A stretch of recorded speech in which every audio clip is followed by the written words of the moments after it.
Hello viewers, it is that time again where we review current events that have captured the public's attention and sparked conversations across various platforms. My name is Margaret Osazuwa and you are welcome to So This Happened, your go-to source for staying informed and engaged with current events. Now to the first story of the day. Money laundering presents a grave threat to global financial systems and the rule of law.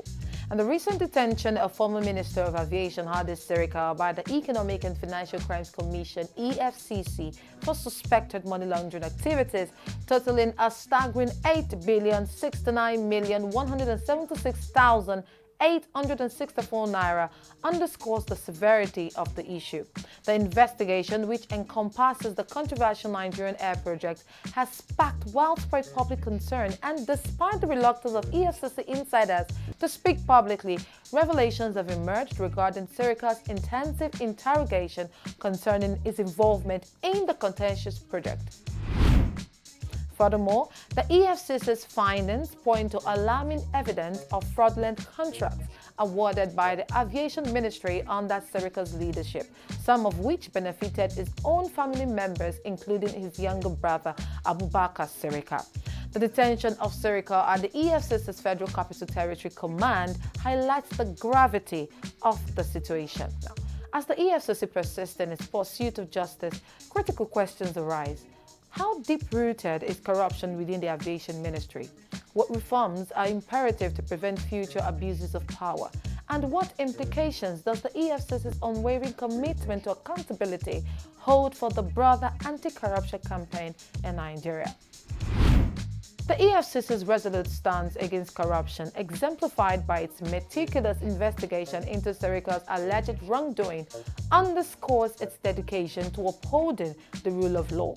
Nonetheless, this case serves as a stark reminder of the pervasive corruption within Nigerian institutions. I mean, we could see that also with Yahaya Bello. But addressing this endemic issue necessitates not only holding individuals accountable, but also implementing systemic reforms to foster transparency, accountability, and integrity in governance.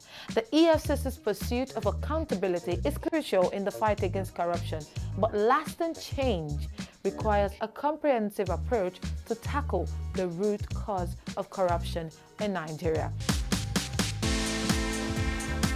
Now that we are done with story one, let's quickly move on to the second story. Guys, this particular matter is a pressing issue. It is about food, because honestly, man must survive. Recent reports reveal a staggering increase of at least 30% in the prices of essential food items across various states from December to April. The situation worsened following the removal of petrol subsidies and the devaluation of the naira by President Tinubu, exacerbating inflationary pressures. Despite hopes for relief with the naira's recent appreciation, prices remain stubbornly high, with staples like beans and gari experiencing hikes of up to 164%. In Ogun State, for instance, a foodstuff vendor, Friday Kensley, told The Punch that one bag of beans, which used to be around 70,000 naira in January, has since risen to 185,000 naira. This indicates a 164% hike. Kingsley added that a bag of gari now sells at 41,000 naira, up from 37,000 naira in less than 2 weeks. In January, he said it was around 31,000 naira. Imagine the rise. Also, a trader in Shagamu who identified herself as a Shake said that 1 kilogram of semo rose from 700 naira in December to 1,400 naira as of Wednesday, 25th of April 2024. According to her, the price of 1 kg of wheat used to be 500 naira in December, but it now sells at 1,200 naira. Let's not talk about pepper sellers in Agege. One that said Mrs. Karim actually noted that in October, a big basket of pepper was sold between 60,000 naira to 74,000 naira, and still at the same size is now sold for 103,000 naira. She added that a basket of tomatoes was sold for 35,000 naira mid last year, but it is now sold for 65,000 naira. Karim further stated that a bag of onions rose from 30,000 naira to 60,000 naira in January, saying it has reduced to 47,000 naira as of Monday, 21st April 2024. At the Ikotun market in Alimoshi local government area of Lagos State, the Punch observed that a derica of beans, which was sold earlier in the year at 715 naira, now sells for 1,200 naira. Now, giving further details of the prices, a trader Chidera Madu said half derica of beans was sold for 600 naira before, but now it is 1,200 naira. A small portion of pepper was 100 naira, but it is now 200 naira upwards. 5 liters of palm oil used to be 5,000 naira, but now it is 8,000 naira.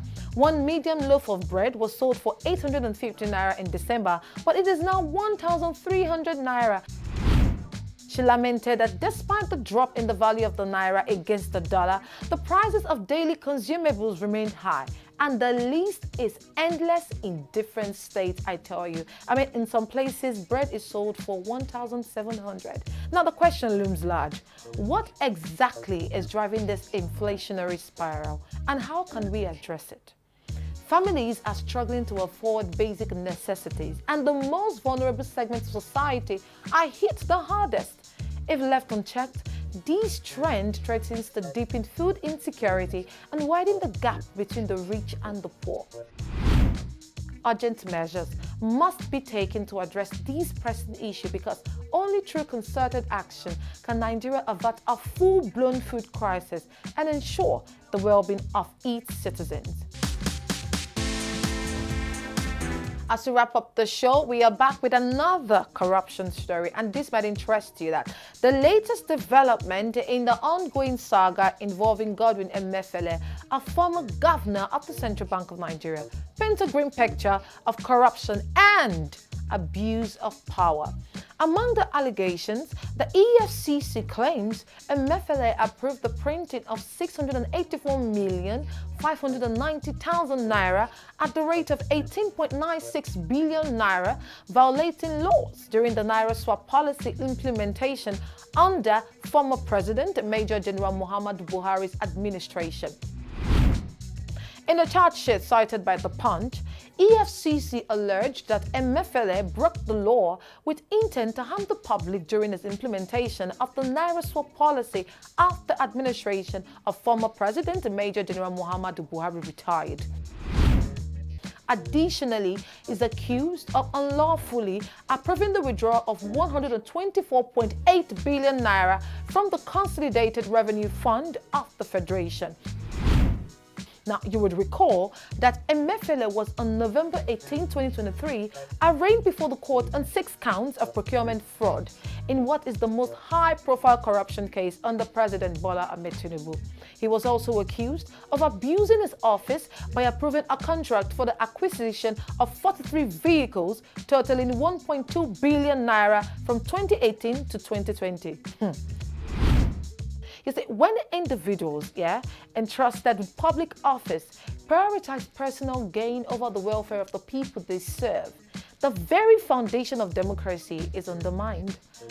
It is imperative that justice is served swiftly and decisively to uphold the rule of law and restore faith in Nigeria's institutions.